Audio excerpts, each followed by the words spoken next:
இயேசுவின் நாமத்திலே உங்களை வாழ்த்தி வரவேற்கிறேன். மீண்டும் இன்னொரு பாடத்தின் மூலமாக உங்களை சந்திப்பது மிகுந்த சந்தோஷம் எங்களுக்கு. தேவன் கொடுத்த ஸ்லாக்கியமாக நாங்கள் கருதுகிறோம். இன்றைக்கு நம்ம 3வது பாடத்தை படிக்க போகிறோம். இந்த காலாண்டு முழுவதுமாக அன்பும் நீதியும் உள்ள தேவன் என்கிற தலைப்பின் கீழாக நாம் ஆராய ஆரம்பித்திருக்கிறோம். அந்த வகையில் இன்றைக்கு தேவனுக்கு பிரியமாய் இருப்பதற்கு என்ற அழகான ஒரு பாடத்தை எடுத்து நாம் படிக்க வந்திருக்கிறோம். தேவன் அன்பான தேவன், அன்புள்ளம் கொண்டிருக்கிற தேவன் என்பதை 1வது பாடத்திலையும் 2வது பாடத்திலையும் பார்த்தோம். அதற்கான சான்றுகளையும் பார்த்தோம். எப்படி தேவன் அன்புள்ள தேவன் என்பதற்கான காரியத்தை பார்த்தோம். அன்புள்ளம் கொண்ட தேவனுக்கு ஒரு காரியத்தை அவர் அனுபவிக்கிறார். அது என்ன காரியம்? எங்கெல்லாம் அன்பு இருக்குதோ அங்கெல்லாம் இந்த விஷயம் இருக்கு பாருங்களேன். ஆக தேவன் அன்பாய் இருப்பதினால் அவர் அனுபவிக்கும், அவர் எக்ஸ்பீரியன்ஸ் பண்ணக்கூடிய ஒரு விஷயம் என்ன, அதை தான் நம்ம பார்க்க போறோம். பாருங்க, அதை 3ஆக நான் பிரிச்சுட்டு நம்ம படிப்போம். நம்ம ஆக அன்புள்ளம் கொண்டிருக்கிற இறைவனுக்கு இன்னொரு ஒரு காரியமும், இன்னொரு ஒரு குணமும், இன்னொரு ஒரு அனுபவமும் கூடவே வருகிறது. அந்த அனுபவம் என்ன? அந்த அனுபவம் எப்படி அவருக்கு வருது? அந்த அனுபவத்தை எப்படி நம்ம கொடுக்கலாம் என்பதுதான் இந்த நாளினுடைய பாடம். சரிங்களா? ஜெபத்தோடு படிக்கலாமா? பரிசுத்தம் உள்ள அன்புள்ளம் கொண்ட ஆண்டவரே, இந்த அருமையான பாடத்திற்காக நன்றி சொல்லுகிறோம். இந்த பாடத்தை நாங்கள் ஏதோ ஒரு ஏட்டில் உள்ள ஒரு காரியமாக மாத்திரம் நாங்கள் புரிந்து கொள்ளாமல், தேவரீர் உம்முடைய இருதயத்திற்குள்ளாக நாங்கள் பயணம் செய்யவும், தகப்பனே உடைய உள்ளத்தை புரிந்து நாங்கள் அதற்கேற்ற ஒரு வாழ்க்கை நாங்கள் வாழவும் உதவி செய்யுங்கப்பா. இயேசுவின் வழியாய் ஜெபிக்கிறோம் பிதாவே, ஆமென். 3வது பாடம், தேவனிடத்தில் பிரியமாய் இருப்பதற்கு. இப்போ எங்கெங்கெல்லாம் அன்பு இருக்கிறதோ அங்கெல்லாம் என்ன வருது அப்படின்னா, தொடர்ச்சியாக ஒரு 8 வசனத்தை நம்ம படிக்க போகிறோம். பாருங்க, அந்த 8 வசனங்கள் என்ன வருதுன்னு பாருங்க. தேவன் அவர் என்ன காரியத்தை அனுபவிக்கிறார், அந்த காரியம் ஏன் வருது தெரியுங்களா? அவர் அன்பா இருக்கிறபடினாலே ஒரு காரியத்தை அவர் அனுபவிக்கிறார். அந்த காரியம் என்ன? வாங்க, நீதிமொழிகள் 8ஆம் அதிகாரத்துக்கு வரலாம். வசனம் 31. அவர் அனுபவிக்கக்கூடிய காரியம் என்ன? இதைத்தான் நீங்க வசனத்தின் மூலமாக நீங்கள் கண்டுகொள்ள வேண்டும். அவருடைய பூ உலகத்தில் சந்தோஷப்பட்டு மனுமக்களுடனே மகிழ்ந்து கொண்டிருந்தேன். அப்ப தேவன் அன்புள்ளம் கொண்டிருக்கிற தேவன், அவர் சந்தோஷப்படுகிறவர், அவர் மகிழ்ச்சி அடையக்கூடியவர் என்பதை பார்க்கிறோம். அவர் என்ன செய்யறாராம்? அவர் சந்தோஷத்தை, மகிழ்ச்சியை அடைகின்றார். யார்கிட்ட? வசனம் சொல்லுது, பூ உலகத்தில் உள்ள மக்கள்கிட்ட அவர் சந்தோஷமும் மகிழ்ச்சி அடைகிறேன் அப்படின்னு சொல்லிட்டு வசனம் சொல்லுங்க. சரி, இந்த படைப்பதற்கு முன்பாக மகிழ்ச்சி இல்லையா அப்படின்னா வசனம் 30க்கு போயிடுவோங்க. அப்படியே 31 வாசிச்சோமா? 30, நான் அவர் அருகே செல்ல பிள்ளையாய் இருந்தேன், நித்தமும் அவருடைய மன மகிழ்ச்சியாய் இருந்து எப்பொழுதும் அவர் சமூகத்தில் களி கூர்ந்தேன். படைத்த பிறகு மனுமக்கள்கிட்ட தேவன் மகிழ்ச்சியாக சந்தோஷமாக இருந்தார். சரிங்களா? ஆனா அவர் இந்த உலகத்தை படைப்பதற்கு முன்பு, மனுமக்களை படைப்பதற்கு முன்பாக தேவன் யார்கிட்ட மனமகிழ்ச்சியா இருந்தார்? நான் அவர் அருகே செல்ல பிள்ளையா இருந்தேன். அப்ப குமாரன் நித்தமும் பிதாவுக்கு மனமகிழ்ச்சியை கொடுத்து கொண்டிருக்கிறார். பிதாவுக்கு மகிழ்ச்சி குமாரன்ட்ட, குமாரனுக்கு சந்தோஷம் பிதாட்ட. ஆக கவனிச்சிங்களா? இங்க ஒரு அழகான ஒரு தத்துவம், ஒரு கருத்து ஒன்று வருகிறதை பார்க்கலாம். ரொம்ப பலமா வர்றதை பார்க்கலாம். பிதாவினுடைய சந்தோஷம் பிதாவுக்குள்ள இல்ல, பிதாவினுடைய மகிழ்ச்சி குமாரனுக்குள்ள இருக்குது. குமாரனுடைய மகிழ்ச்சி, அவர் இந்த உலகத்தை படைத்தார், இந்த பூ உலகத்தில் உள்ள மனுமக்கள் மீது அவர் சந்தோஷப்பட்டு களி கூர்ந்தார். ஆக அன்பான தேவன், அன்புள்ளம் கொண்டிருக்கிற தேவனுக்கு என்ன அனுபவம் கிடைக்குது? அவர் மகிழ்ச்சி அடைகின்றார். பிதா குமாரன்லையும், குமாரன் இந்த உலகத்தில் உள்ள மக்கள்கிட்டையும் அவர் சந்தோஷப்படுகிறத பார்க்கிறோம். சரி, இந்த உலகத்தை அவர் படைத்தார். படைத்து 6 நாள் படைத்தார். 7வது நாள் ஓய்ந்திருந்தார். இப்ப இந்த ஓய்வு நாள் அவர் ஓய்ந்திருக்கும் போது இங்க இன்னொரு விஷயம் வருது பாருங்க. யாத்திராகமம் 31க்கு வந்துடும். யாத்திராகமம் 31க்கு வந்துட்டீங்கன்னு சொன்னா வாங்க 8 வசனம் படிப்போம்னு சொல்லியிருக்கிறேன். முதல் கருத்தை புரிஞ்சுக்கிறதுக்கு இப்போ 3வது வசனங்க. யாத்திராகமம் 31ங்க வசனம் 17. இந்த சந்தோஷம், மன மகிழ்ச்சின்ற வார்த்தைக்கு ஈடாக என்ன வார்த்தை வருது பாருங்க. மனுமக்கள்கிட்ட சந்தோஷமா இருந்தார், கிறிஸ்துவுல சந்தோஷமா இருந்தார். இப்ப 31:17 பாருங்க. அது என்றென்றைக்கும் எனக்கும் இஸ்ரவேல் புத்திரருக்கும் அடையாளமாயிருக்கும்.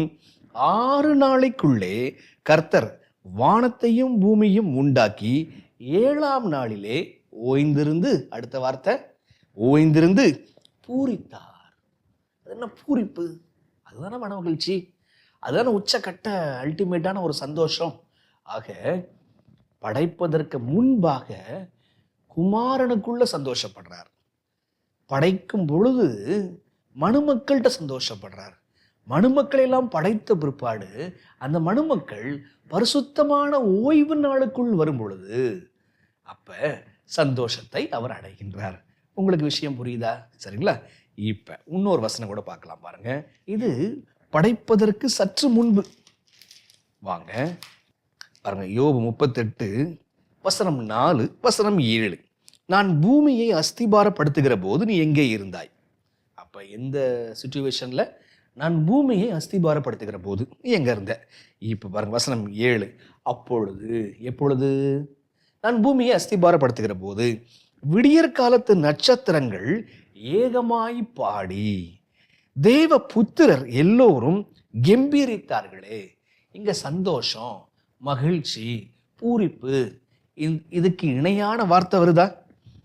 ஏகமாய் பாடினாங்களாம், அவங்க எல்லாரும் வந்து பூரித்தாங்களாம். சரி, யார் ஏகமாய் பாடினார்கள்? யார் எப்பொழுது பூரித்தார்கள்? ஆண்டவரை இந்த உலகத்துக்கு அஸ்திபாரம் போடும் பொழுது அவர்கள் எல்லோரும் பாட்டு பாடினாங்க, அவங்க எல்லோரும் பூரித்தார்கள். சரிங்களா? அப்ப யார் யார் பூரித்தாங்க? நட்சத்திரங்கள் பாடின, கம்பீரித்தன. அதே போல தேவனுடைய புத்திரர். இப்ப நட்சத்திரம் யாரு, இந்த புத்திரர் யார்? இவங்க 2 பேரும் பாடுறாங்க, 2 பேரும் கம்பீரிக்கிறாங்க. அப்படின்னு அர்த்தம் என்ன? பாடுதல், கம்பீரித்தல் அப்படின்ற அர்த்தம், விளக்கம் தான் என்ன? அவ்வளவு சந்தோஷம் இவங்களுக்கு இருக்கு. நட்சத்திரம் பைபிள்ல வெளிப்படுத்தல்ல 7 நட்சத்திரங்கள். 7 நட்சத்திரங்கள் யாருன்னு சொல்றாங்க? சபைகளின் தூதர்களாம். ஆக நட்சத்திரம் என்பது என்ன? தூதர்கள். இதுக்கான வசனம் எங்க இருக்குது? வெளிப்படுத்தல் 1ஆம் அதிகாரத்தில் இருக்குதான்னு பாருங்க, பார்த்து அதை கமெண்ட்ஸ்ல போடுங்க நீங்க. ஆக நட்சத்திரங்கள் பாடின அப்படின்னா தேவ தூதர்கள் பாடுறாங்க. எப்ப பாடுறாங்க? பூமியை அஸ்திபாரப்படுத்துகிற போது ரொம்ப மகிழ்ச்சி அடைகிறாங்க தூதர்கள். சரி, அப்ப நட்சத்திரங்கள் தூதர்கள் என்றால் இந்த புத்திரர்கள் யார்? தேவனுடைய புத்திரர் யார்? தேவனுடைய புத்திரர் யாரும் கிடையாது, விழுந்து போகாத மற்ற உலகத்துல ஆட்கள், அவங்களுடைய தலைவர்கள். சரிங்களா? அப்ப இதை நம்ம ஏற்கனவே படிச்சிருக்கிறோம். அப்ப பாருங்க, சன்ஸ் ஆஃப் காட் யாரு அப்படின்னா ஒவ்வொரு விழுந்து போகாத உலகத்தினுடைய தலைவன் தான் சன்ஸ் ஆஃப் காட். சரிங்களா? அவங்க எல்லாம் இந்த உலகத்தை படைக்கும் போது வந்திருக்கிறாங்க பாருங்க, அவங்க எல்லாம் பாடுறாங்க பாருங்க, அவங்க எல்லாம் கம்பீரிக்கிறாங்க பாருங்க. ஆக பாருங்க, 4 வசனம் வாசிச்சோமா? என்னென்ன வசனம் வாசிச்சோம்? நீதிமொழிகள்ல 8:31 வாசிச்சோமா? 8:30 வாசிச்சோமா? யாத்ரா 31:17 வாசிச்சோமா? அதற்கப்புறம் யோபு 38:7 வாசிச்சோமா? எல்லாம் கோர்த்து பாருங்க, அழகா ஒரு விஷயம் வந்துகிட்டே இருக்கு பாருங்க. ஒவ்வொரு இடத்திலையும் ஆண்டவர் சந்தோஷப்படுறார். எப்பொழுது? படைப்பதற்கு முன்பாகவே பிதா குமாரன்ல சந்தோஷப்படுறார். படைக்கும் பொழுது மனுமக்கள்கிட்ட சந்தோஷப்படுறார். சரிங்களா? அதுதான் படைக்கும் பொழுது சந்தோஷப்படுறார். அந்த சந்தோஷம் தான் யோபு சொல்றாரு இங்க. தூதர்களும் சந்தோஷப்படுறாங்க, தேவனுடைய புத்திரர்களும், அதாவது வேற்று கிரகத்தில் இருக்கக்கூடிய மக்களும் சந்தோஷப்படுறாங்க. இப்ப இவங்க எல்லாம் ஒன்று சேர்ந்து ஓய்வு நாள்ல வர்றாங்க. இப்ப பரலோகம், பூலோகம், மற்ற உலகத்தை சேர்ந்த பிள்ளைகள் ஒரு கிராண்ட் சாபத் ஸ்கூல் நடக்குது. இப்ப பூரிப்படைகிறாங்க. ஆக அன்புள்ளம் கொண்ட இறைவனுக்கு அவர் கடந்து செல்லுகின்ற அனுபவம் என்ன? அவர் அனுபவிக்கக்கூடிய அந்த காரியம் என்ன? அவர் நித்தமும் குமாரன்ல மகிழ்ச்சியா இருந்தார், மனுமக்கள்கிட்ட மகிழ்ச்சியா இருந்தார், அவர் சந்தோஷமா இருக்கிறாரு. அப்ப ஒவ்வொரு இடத்துலையும் பாருங்க, தேவன் மகிழ்ச்சியாக இருக்கிறார், தேவன் ரொம்ப சந்தோஷமாக இருக்கிறார். சரிங்க, அப்ப இப்படி அவர் மனுஷனை படைக்கும் போது அவர் ரொம்ப சந்தோஷப்படுறார். அதுதான் விஷயம். அப்ப குமாரன்ல சந்தோஷப்பட்டாரு, அதுக்கப்புறம் மனுஷனை படைக்க போறோம் என்பதனால சந்தோஷப்பட்டார், மனுஷனை பார்க்கும் பொழுது ரொம்ப சந்தோஷப்பட்டார். இந்த காரியத்தெல்லாம் கேள்விப்பட்டு பார்க்கும் பொழுது தூதர்களும் மற்ற உலகத்தை சேர்ந்தவர்களும் அவர்களும் சந்தோஷப்படுறாங்க. ஆக ஆண்டவர் யாரில் சந்தோஷப்படுறார்? ஒரு பக்கம் குமாரன்ல சந்தோஷப்படுறார், இன்னொரு பக்கம் குமாரனும் பிதாவும் சேர்ந்து மனுஷங்கிட்ட சந்தோஷப்படுறாங்க. எப்படி தாயும் தகப்பனும் சேர்ந்து பிள்ளைய பார்த்த உடனே சந்தோஷப்படுறாங்களோ அதே சந்தோஷம் அன்புள்ளம் கொண்ட ஆண்டவருக்கும் வருகிறது. சரி, இப்போ எதில் தெரியுமா அவர் சந்தோஷப்படலை? வாங்க ஒரு வசனம் வாசிக்கலாமா? எசேக்கியேல் 18க்கு வாங்க. எசேக்கியேல் 18.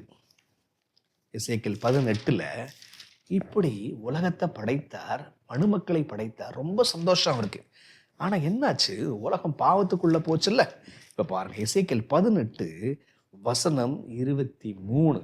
ஆண்டவருக்கு சந்தோஷம், ஆண்டவருக்கு பிரியம், ஆண்டவருக்கு மகிழ்ச்சி எங்க இருக்குது? 23, துன்மார்க்கன் சாகிறது எனக்கு எவ்வளவு வேணும் பிரியமோ, அவன் தன் வழிகளை விட்டு திரும்பி பிழைப்பதல்லவோ எனக்கு பிரியம் என்று ஆண்டவர் சொல்லுகிறார். ஆண்டவர் சொல்றாரு, துன்மார்க்க அவன் சாகிறது பிரியமோ? துன்மார்க்கன் சாகிறது கூட எனக்கு பிரியம் அல்ல, அவன் மனம் திரும்பி வர்றதுதான் எனக்கு மகிழ்ச்சி, எனக்கு பிரியம் அப்படின்னு சொல்லிட்டு ஆண்டவர் சொல்றாரு. ஆக துன்மார்க்கன் சாகிறது எவ்வளவு வேணும் பிரியம் இல்லை. யார் துன்மார்க்கன்? சரிங்களா, ஒரு பாவி அவன் பிசாசினால் சோதிக்கப்பட்டு விழுந்து போயிடுறான் பாருங்க, அறிந்து அறியாம அவன் விழுந்து போயிடறான். துன்மார்க்கன் இன்னொருத்தனுக்கு துரோகம் செய்யாம தூங்குறது இல்லையா, வசனம் சொல்லுது. அவனும் தெரிஞ்சே தவறு செய்யறானா துன்மார்க்கன். இப்படிப்பட்ட துன்மார்க்கன் அவன் சாகிறது எவ்வளவு வேணும் எனக்கு பிரியம் இல்லை.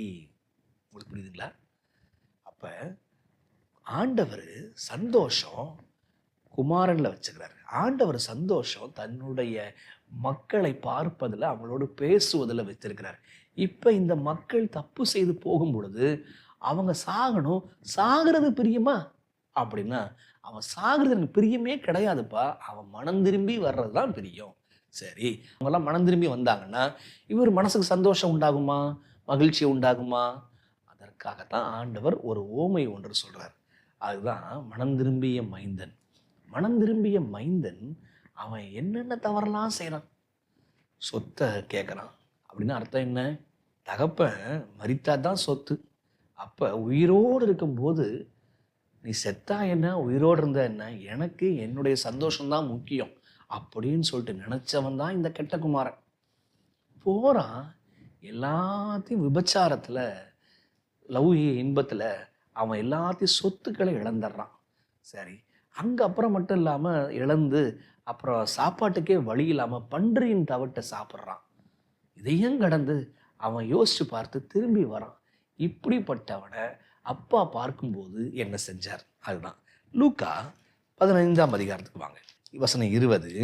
எழுந்து புறப்பட்டு தன் தகப்பனிடத்தில் வந்தான்.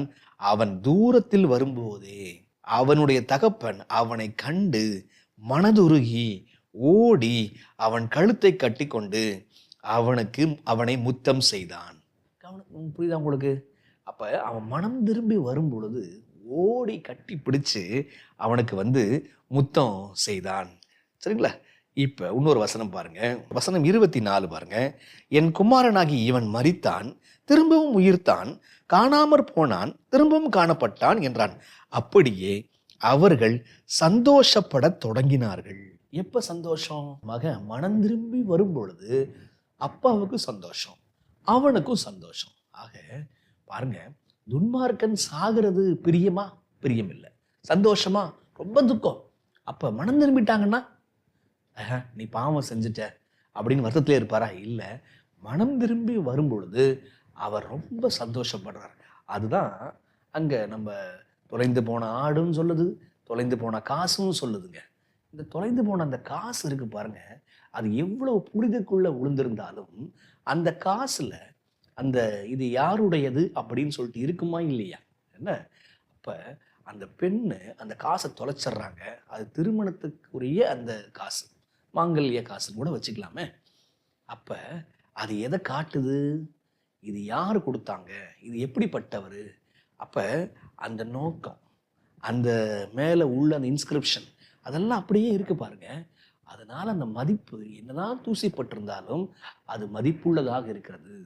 அப்ப அதே போலதான் துன்மார்க்க மனம் திரும்பி வந்தான்னா ஆண்டவருக்கு சந்தோஷம். ஆக ஆண்டவர் என்ன சொல்றாரு? எங்கெல்லாம் சந்தோஷம் வருது?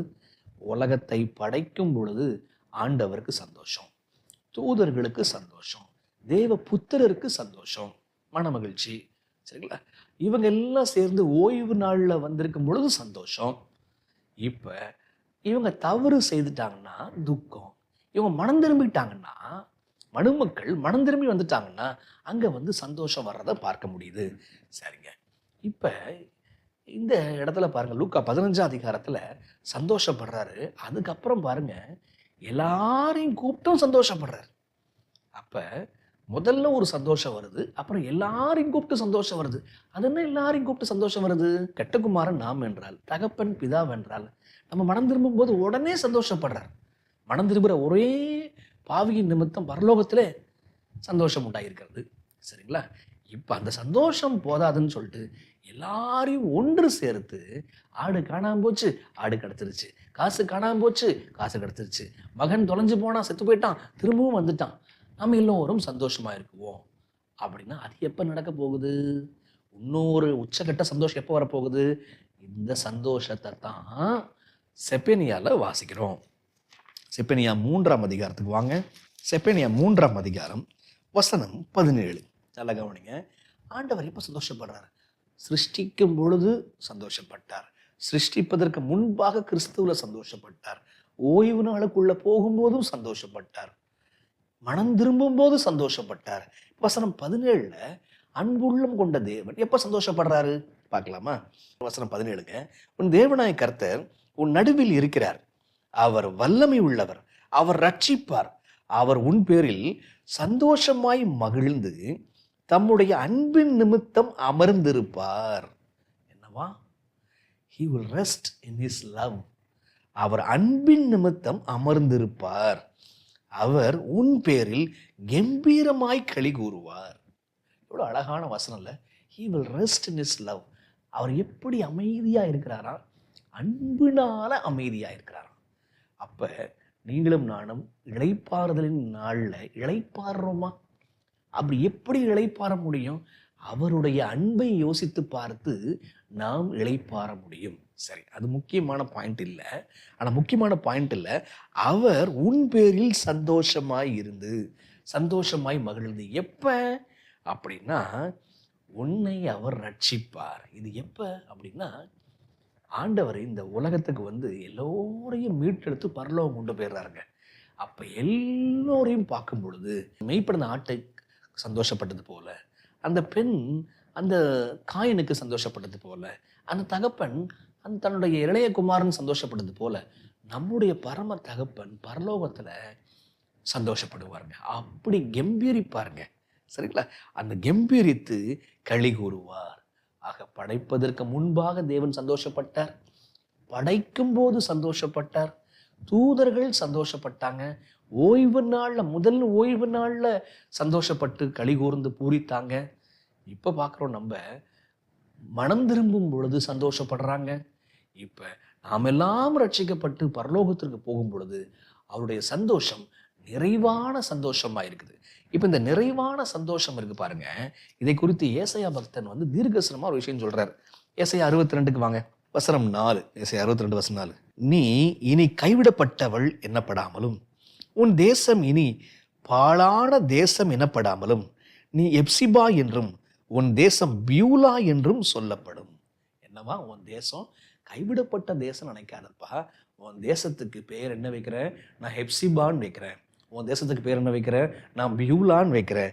ஏன் ஹெப்சிபா, ஏன் பியூலான்னு சொல்லி வைக்கப்படுது அப்படின்னா, கர்த்தர் உன்மேல் பிரியமாயிருக்கிறார், உன் தேசம் வாழ்க்கைப்படும். இஸ்ரவேல் தேசம் அது பாபிலோனுடைய சிறைப்பிடிப்புனால அது ரொம்ப பாழாகி போச்சுங்க.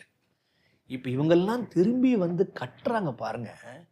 அப்பதான் சொல்றாரு, நீங்க திரும்பி வந்து கட்டும்போது அது எப்சிபாவாக பியூலாவாக அந்த தேசம் மாறும். பாழாய் கிடந்த அந்த தேசம் அழகா மாறும்.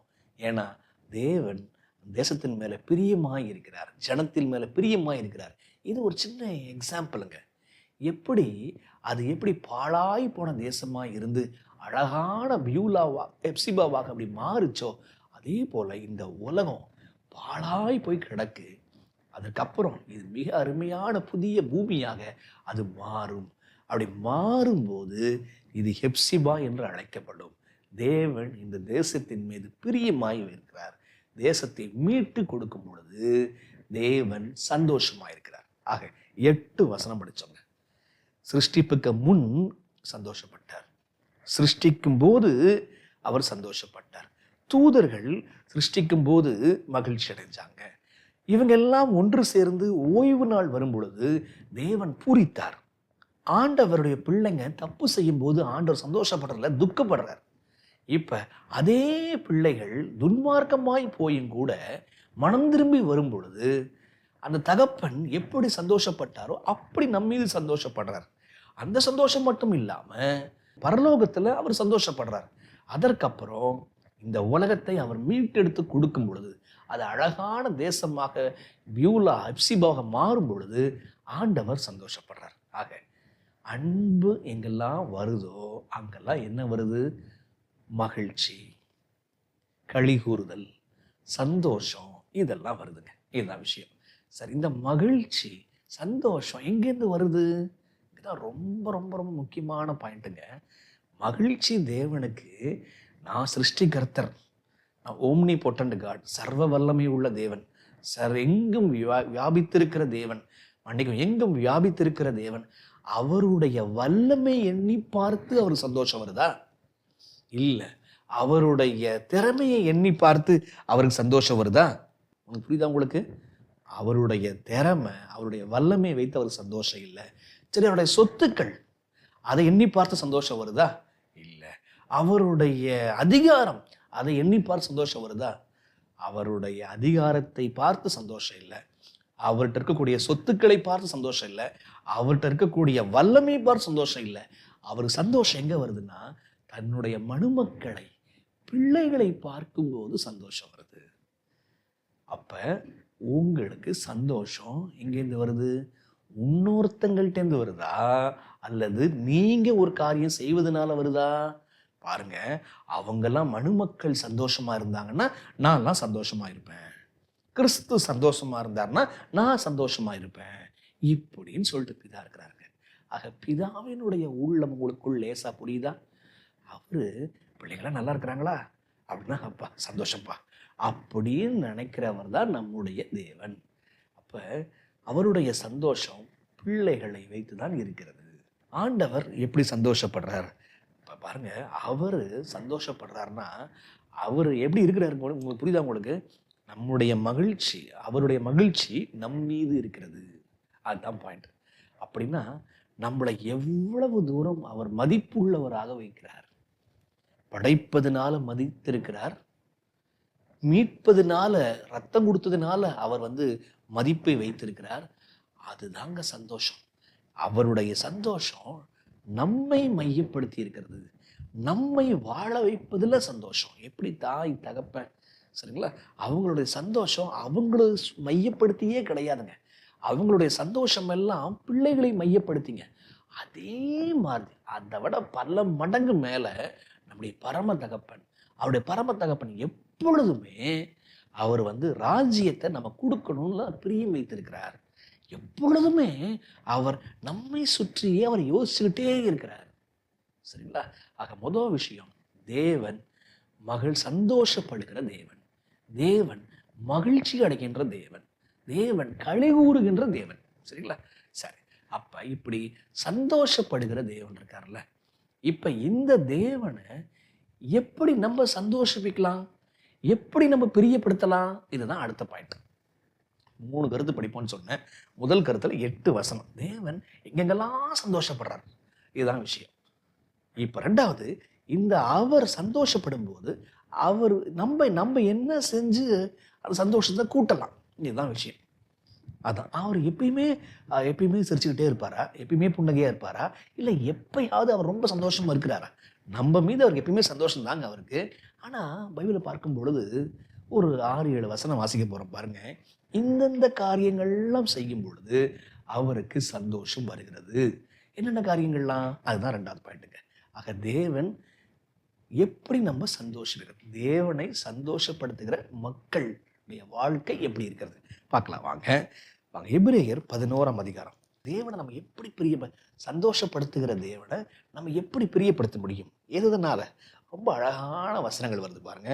வசனம் 6, விசுவாசம் இல்லாமல் தேவனுக்கு பிரியமாயிருப்பது கூடாத காரியம். என்னமா? விசுவாசம் இல்லாமல் தேவனுக்கு பிரியமாயிருப்பது கூடாத காரியம். அப்ப தேவனுக்கு எது பிரியப்படுத்துவது? விசுவாசம் இருக்கும் பொழுது அது தேவனுக்கு பிரியமான காரியமா மாறுதுங்க. சரிங்களா? அவரிடத்தில் சேருகிறவன் என்னென்றால் இடத்தில் சேருகிறவன் அவர் உண்டென்றும் தம்மை தேடுகிறவர்களுக்கு பலன் அளிக்கிறவர் என்றும் விசுவாசிக்க வேண்டும்.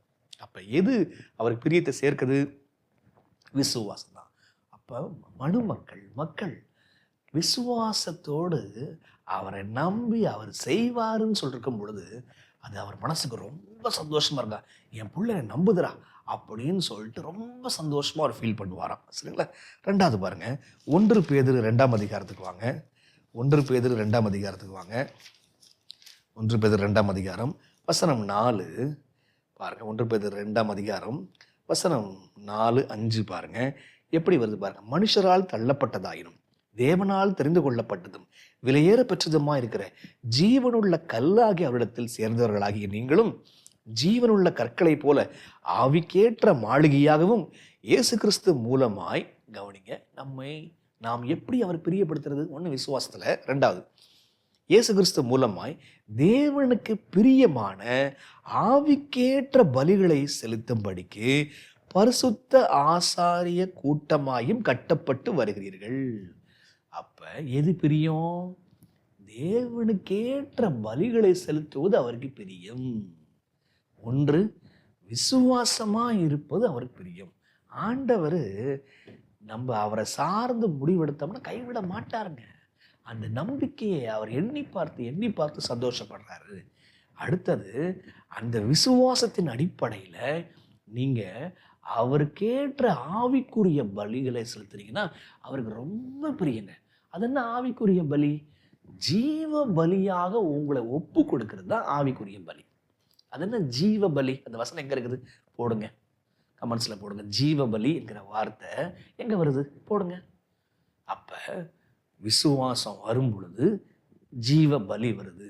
விசுவாசம் எங்கெல்லாம் வருதோ, நீங்க தேவனுடைய வார்த்தை எங்கெல்லாம் அப்பட்டமா நம்புறீங்களோ, அவர் சொன்னார்னு அவர் நிறைவேற்றுவார்ப்பா. அப்படின்னா நான் பாவம் மன்னிப்பு கேட்டார்னா அவர் மன்னிப்பார்ப்பா அப்படின்னு நீங்க நம்புனீங்கன்னா நீங்க ஜீவ பலியாய் ஒப்பு கொடுக்க முடியும். இந்த ஜீவ பலியாய் நீங்கள் ஒப்பு கொடுப்பதை அவர் காணும் பொழுது அவர் மிகவும் சந்தோஷப்படுகிறார். சரிங்களா? மூன்றாவது வாங்க, நீதிமொழிகள் 15ஆம் அதிகாரத்துக்கு வாங்க. விசுவாசம் அவர் பிரியத்தை ஏற்படுத்துது, ஜீவபலி பிரியத்தை ஏற்படுத்துது. இப்ப நீதிமொழிகள் 15:8 என்ன சொல்லி பாருங்க. துன்மார்க்கனுடைய பலி கர்த்தருக்கு அருவருப்பானது. இன்ட்ரெஸ்டிங்ல, ஆவிக்கேற்ற பலின்னு படிச்சோம்ல. இப்ப துன்மார்க்கனுடைய பலி கர்த்தருக்கு அருவருப்பானது, செம்மையானவர்களின் ஜெபமோ அவருக்கு பிரியம். செம்மையான இருதயத்தோடு ஒருத்தங்க வாய் திறந்து ஒன்று ஆண்டவர்கிட்ட கேட்குறாங்கன்னா அது அவருக்கு பிரியம். முதல்ல எது பிரியம்? விசுவாசம் பிரியம். ரெண்டாவது, அவருக்கேற்ற பிரியமான ஆவிக்குரிய பலிகளை செலுத்துவது பிரியம். மூன்றாவது, செம்மையான மனசு, நல்ல மனசுல இருந்து நீ ஒரு காரியம் கேட்டீங்கன்னா ஆண்டவருக்கு ரொம்ப பிரியம். புரியுதா உங்களுக்கு? விசுவாசம் பிரியம், ஆவிக்குரிய பலி ஜீவ பலியாவது பிரியம். இப்ப ஜெபம் ஆண்டவருக்கு பிரியம். எந்த ஜெபம்? செம்மையான இருதயம், அப்ரைட் ஹார்ட்ல இருந்து வரக்கூடிய ப்ரேயர்ஸ் காட் ரொம்ப ப்ளீஸ்வா அவர் பார்க்கிறார். சரி, ஓகே. இப்ப பாருங்க, அடுத்த விஷயம் கவனிங்க. எரேமியா 15ஆம் அதிகாரத்துக்கு வாங்க. எரேமியா 15:16. ஜெபம் ஆண்டவருக்கு பிரியம்ல, செம்மையான இறுதி ஆண்டவருக்கு பிரியம். இப்ப எது பிரியம் பாருங்க, எது சந்தோஷத்தை கொடுக்குது? உம்முடைய வார்த்தைகள் கிடைத்த உடனே அவைகளை உட்கொண்டேன், உம்முடைய வார்த்தைகள் எனக்கு சந்தோஷமும் என் இருதயத்துக்கு மகிழ்ச்சியுமாய் இருந்தது. எது சந்தோஷம்? அவர் வார்த்தையை புசிக்கும் பொழுது சந்தோஷம். இந்த சந்தோஷம் எப்படி வருது? இந்த கடவுளுடைய பிள்ளைங்க இவங்கெல்லாம் என்னுடைய பிள்ளைங்க இவங்கெல்லாம் பைபிள் படிக்கிறாங்கப்பா, என்னுடைய சத்தத்தை கேட்குறாங்களே அப்படின்னு, அது கேட்க வந்திருக்கிறாங்களே அப்படின்னு எண்ணி பார்த்து ஆண்டவர் சந்தோஷம்.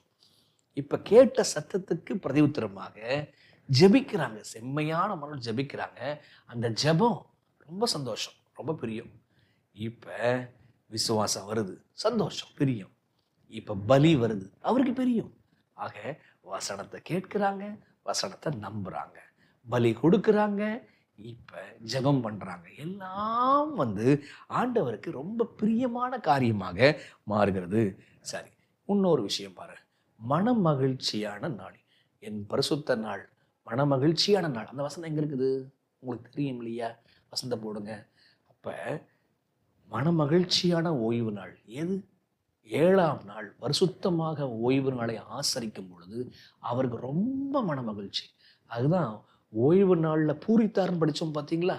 ஒவ்வொரு ஓய்வு நாளையும் செம்மையான இருதயத்தோடு நீங்கள் வரும் பொழுது, பரிசுத்தமாக நீங்கள் வரும் பொழுது, அது ஆண்டவருக்கு ரொம்ப பிரியம். ஆக என்னெல்லாம் பிரியம்? வசனத்தை வாசிப்பது பிரியம், வசனத்தை வாசித்து அதை விசுவாசிப்பது பிரியம், பலி கொடுப்பது பிரியம், ஜெபிப்பது பிரியம். இப்ப ஜெபம் மட்டும் இல்லாம தேவனுடைய கட்டளைகளை, அவருடைய ஓய்வு நாளை 7ஆம் நாள் அன்று நீங்கள் கிறிஸ்துவின் அன்பினால நீங்கள் ஆசரிப்பது அவருக்கு பிரியம். இதெல்லாம் பிரியம். உங்களுக்கு புரியுதா? உங்களுக்கு எங்கெல்லாம் அன்பு வருதோ அங்கெல்லாம் ஆண்டவர் சந்தோஷப்படுறார். இப்ப அந்த சந்தோஷத்தை நம்ம என்ன செய்ய முடியும்? ஏன்னா ஆண்டவர் சொல்றாரு, அவரு நீ 1000 காளைகளை செலுத்துற, பலிகளை செலுத்துற, அதுல எனக்கு பிரியம் இல்லை. எங்கேயோ சங்கீதத்தில் படிச்ச மாதிரி இருக்குல்ல? அந்த வசனம் எங்க இருக்கு? போடுங்க. 3 விஷயத்தை நீங்க போடணும் நீங்க இந்த வாட்டி லெசன்ல. சரி, அப்ப பாருங்க, நான் இந்த மாதிரி பலிகளை நான் விரும்புகிறது இல்லை. சரிங்களா? அந்த என்ன பலி? அந்த வசனம் எங்க இருக்குது? அப்ப துன்மார்க்கத்தோடு ஆசரிக்கிற பண்டிகைகளை நான் விரும்புகிறது இல்லை, நான் ரொம்ப வெறுக்கிறேன் அதை. அப்ப ஆண்டவர் எதை தான் விரும்புறார்? அதுதான் விசுவாசத்தை பார்க்கும்போது விரும்புகிறார், சந்தோஷப்படுறார். பலியை பார்க்கும்போது, ஜீவ பலியை பார்க்கும்போது சந்தோஷப்படுறார், வேதத்தை வாசிக்கும் போது சந்தோஷப்படுறார், ஜெபிக்கும் போது சந்தோஷப்படுறார், ஓய்வு நாளை ஆசரிக்கும் போது சந்தோஷப்படுறார். 2 கொரிந்தியர் 9ஆம் அதிகாரம் வசனம் 7 பாருங்க. 2 கொரிந்தியர் 9 வசனம் 7. அவனவன் விசனமாயும் அல்ல கட்டாயமாயும் அல்ல, தன் மனதில் நியமித்தபடியே கொடுக்க கடவன். உற்சாகமாய் கொடுக்கிறவனிடத்தில் தேவன் பிரியமாய் இருக்கிறார். எங்க தேவன் பிரியமா இருக்கிறார்? ஓய்வு நாளை ஆசரிக்கிறவன், கட்டளையை கைகொள்றவன், வசனத்தை வாசிக்கிறவன், நல்ல ஜெபம் பண்றவன், இப்ப அவங்க மேல பிரியமாய் இருக்கிற கர்த்தர் இப்ப கொஞ்சமோ அதிகமோ அது விஷயம் இல்லைங்க. உற்சாகமான மனசோட 2 காசு போட்டா கூட அவன் மேல் கர்த்தர் ரொம்ப பிரியமா இருக்கிறார். ஆண்டவர் கூர்ந்து கவனித்து குனிந்து பார்த்து தேங்க்யூ அப்படின்னு சொல்லுவாருங்க. அப்ப இன்னைக்கு நீங்க சபைக்கு போய் நீங்க மனசார உற்சாகமா போடும்போது நீங்க காதுல கேளுங்க, ஆண்டவர் சொல்லுவார் தேங்க்யூ. ஏன்னா பைபிள் சொல்லுது, உற்சாகமாய் கொடுக்கிறவனிடத்துல தேவன் பிரியமாய் இருக்கிறார். அப்ப தேவன் எங்கெங்கெல்லாம் பிரியப்படுறாரு கவனிச்சிங்களா? சரி, இன்னொரு பிரியமும் படுறாருங்க. மார்க் 9ஆம் அதிகாரத்துக்கு வாங்க. மார்க் 9ஆம் அதிகாரத்துக்கு வந்துட்டீங்கன்னு சொன்னா வசனம் 24 பாருங்க. மார்க் 9 வசனம் 24 பாருங்க. இங்க ஒருத்தனை ஒருத்தன் மகனை ஆண்டவர் சுகமாக்கணும்னு சொல்லிட்டு விரும்புகிறார். ஆனா அவனுக்கோ விசுவாசம் இல்லை. உனக்கு விசுவாசம் இல்லைன்னு ஆண்டவர் சொல்லிடுறாரு. இப்ப உடனே அவன் கொடுக்குற பதில் ரொம்ப அழகான பதில், பைபிள்லயே ரொம்ப அழகான பதிலுக்கு அது. வசனம் 24 பாருங்க. உடனே பிள்ளையின் தகப்பன், விசுவாசிக்கிறேன் ஆண்டவரே, என் அவ்விசுவாசம் நீங்கும்படி உதவி செய்யும் என்று கண்ணீரோட சத்தமிட்டு சொன்னான். உனக்கு விசுவாசம் இல்லப்பா, என்னால சுகமாக்க முடியல அப்படின்னு ஆண்டவர் சொல்றாரு. உடனே அவன் என்ன சொல்றான் பதில் பார்த்தீங்களா? ஆண்டவரே சுகமாக்குங்கன்னு கேட்கலங்க. அவன் என்ன கேட்கிறான்? கண்ணீரோடு சத்தமாக என் அவ்விசுவாசம் நீங்கும்படி உதவி செய்திடணும்.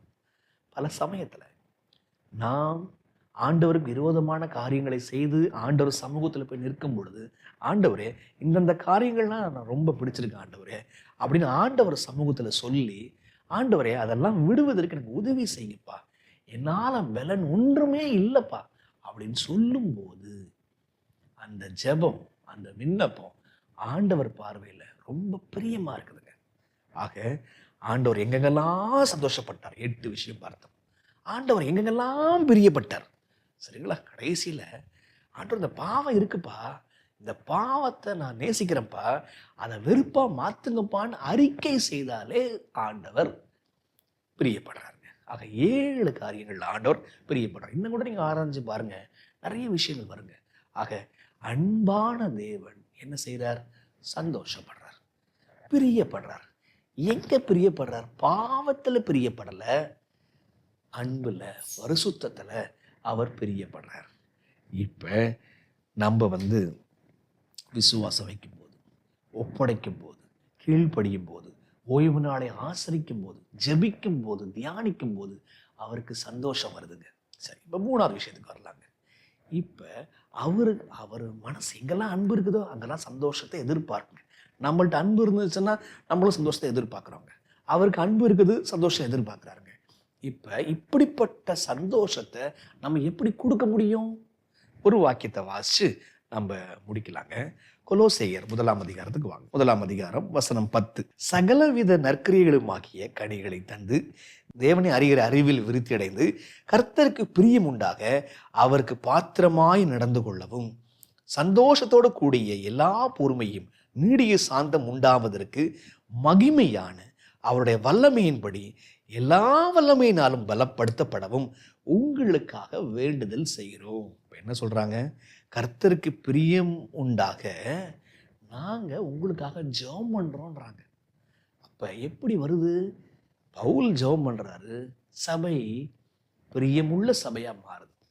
பவுல் ஜெபம் மட்டும் இல்லைங்க, ஆண்டவருடைய ஜெபத்தால் மாத்திரம்தான், ஆண்டவருடைய ஜெபத்தோடு கூட நம்ம செயல் சேரும் பொழுது ஆண்டவருக்கு பிரியம் உண்டாகுது. கிறிஸ்துவினுடைய மன்றாடுதல், நம்மளுடைய ஒத்துழைப்பு சேரும்போது அங்க பிரியமான வாழ்க்கை வருதுங்க. எபிரேயர் 11ஆம் அதிகாரம் வசனம் 5 பாருங்க. விசுவாசனால் ஏனோக்கு மரணத்தை காணாதபடி எடுத்துக்கொள்ளப்பட்டான். தேவனை எடுத்துக்கொண்டபடியினால் அவன் காணாமற் போனான். அவன் தேவனுக்கு பிரியமானவன் என்று அவன் எடுத்துக்கொள்ளப்படுவதற்கு முன்னமே சாட்சி பெற்றான். அப்ப அவன் ஆண்டவர் மரிப்பதற்கு ஒப்பு கொடுக்கல, அவன் அப்படியே எடுத்துக்கிட்டார். அதே மாதிரிதான் இந்த நாட்களில் நம்ம மரிக்கணும்னு ஆண்டவருக்கு பிரியம் இல்லைங்க. இந்த ஏனோக்கை போல எடுக்கணும்னு ஆண்டவர் விரும்புறாரு. நம்ம எப்படி வாழணும்? இந்த மனுஷனை போல அவன் விசுவாசம் உள்ளவனாய் இருந்தபடினாலே அவன் சாட்சி பெற்றான். அதனால் அவனை எடுத்துக்கொண்டார். அப்ப பிரியமா இருக்கணும்னா நம்ம விசுவாசிக்கணுங்க. நம்ம கிறிஸ்துவை விசுவாசிப்பதன் மூலமாகத்தான் நம்ம ஆண்டவருடைய உள்ளத்திற்கு சந்தோஷத்தை கொடுக்க முடியும். அப்போ உங்க வாழ்க்கை ஆண்டவருக்கு சந்தோஷத்தை கொடுக்கின்றதா? சற்று சிந்திச்சு பார்க்கணுங்க. ஒரு வாக்கியத்தை நான் வாசிச்சு முடிக்க விரும்புகிறேன். அந்த வாக்கியம் ரொம்ப அழகான வாக்கியங்க. என்ன சொல்றாங்கன்னு பாருங்க. இவங்களின் வாஞ்சை 73வது சாப்டருங்க. தமிழில் 2வது பாகத்தில் 943வது பக்கங்க. இங்கே சந்தோஷம் எப்படி வருது, கீழ்ப்படிதல் எப்படி வருது, இதுதான் சொல்றாங்க. தேவனுடைய மக்கள் தங்கள் மீது கீழான மதிப்பீட்டை வைக்கும்போது கர்த்தர் ஏமாற்றம் அடைகிறார். என்னவா? தேவனுடைய மக்கள் ரொம்ப லோவா எஸ்டிமேட் பண்ணும்போது அவர் ரொம்ப டிசப்பாயிண்ட் ஆகிறார். அவரால் தெரிந்து கொள்ளப்பட்டுள்ள அவருடைய பிறப்புரிமையானவர்கள் தங்கள் மீது அவர் வைத்துள்ள விலைக்கு தக்க விதமாக அவர்கள் தங்களை மதிக்க வேண்டும் என்று அவர் விரும்புகிறார். ரத்தம் சிந்தி மீட்டிருக்கிறேன், உன் வேல்யூ எவ்வளோ பெருசு, நான் உன் மீது காட்டுற அன்பை வச்சு உன் வேல்யூவை போடு அப்படின்னு சொல்றார். அப்போ ஆண்டவர் நம் மீது ரொம்ப நேசிக்கிறார், நம் மீது ரத்தம் சிந்தி இருக்கிறார். அப்போ நம்ம வேல்யூ எவ்வளோ பெருசு புரிஞ்சுக்கணுன்றார். அவர் அவர்களுக்கு தேவைப்பட்டார். அப்படி இல்லாவிட்டால் அவர்களை மீட்பதற்காக தமது குமாரனை அப்படிப்பட்ட அதிகமான மகத்துவமான பயணத்திற்கு அனுப்பி இருந்திருக்க மாட்டார். அவர் அவர்களுக்கு தேவைப்பட்டார். இப்ப வானத்தையும் பூமியும் படைத்த தேவனுக்கு நாம் தேவை. என்ன தேவை? கொஞ்சம் யோசிச்சு பாருங்க. வேற ஒண்ணுதுக்கு இல்லை. நம்ம என்ன சோறாக்கி போடணுமா, அவரை பார்த்துக்கணுமா? இல்லைங்க. நம்ம அவருக்கு அன்பு காட்டணும்னு சொல்லிட்டு விரும்புறார். அவ்வளவுதான் விஷயம். அவருக்கான ஒரு பயனை அவர்களில் உள்ளவராக அவர் இருக்கிறார். அவருடைய நாமத்தை மகிமைப்படுத்துவதற்காக அவர் மீது மிகவும் உயர்வான கோரிக்கைகளை அவர்கள் வைக்கும் போது அவர் மிகவும் சந்தோஷம் அடைகிறார். கவனிச்சிங்களா? அப்ப மிகவும் உயர்வான கோரிக்கைகள் ஜெபத்துல உங்க வாயை விரிவாய் திறந்து கேட்கிறீர்களா?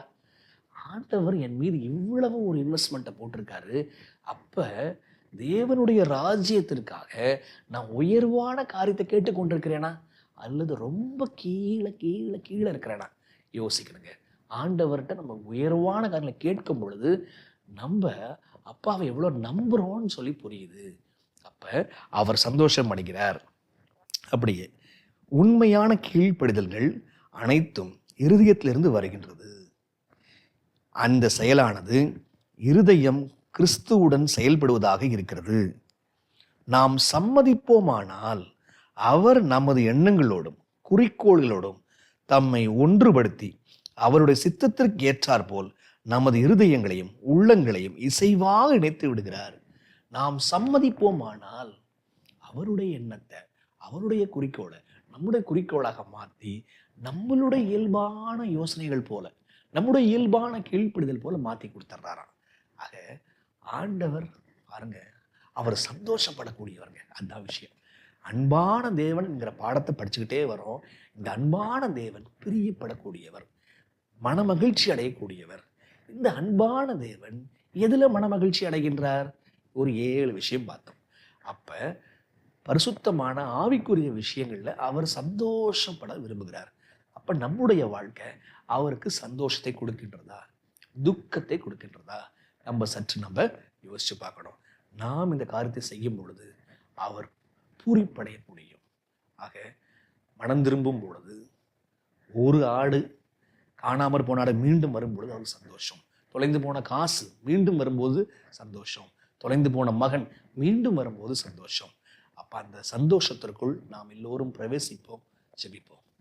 அன்புள்ள தகப்பனே, உம்முடைய உள்ளம் சந்தோஷத்திற்காக இயங்குகிறது என்பதை நாங்கள் புரிந்து கொள்கிறோம்.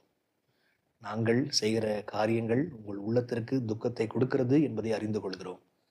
நாங்கள் எங்கெங்கெல்லாம் உமக்கு பிரியமான காரியங்களை செய்து சந்தோஷத்தை கொடுக்கக்கூடிய பிள்ளைகளாக எங்களை மாற்றி தாரும் தாப்பனே. ஆண்டவரே, நாங்கள் எங்களுடைய தவறுகளை அந்த மனுஷனை போல நாங்கள் ஒத்துக்கொண்டு அறிக்கை செய்து எங்களுடைய எண்ணங்கள் உங்களுடைய எண்ணங்களைப் போல மாற்றி தாரும். இயேசுவின் வழியாய் ஜெபிக்கிறேன் பிதாவே.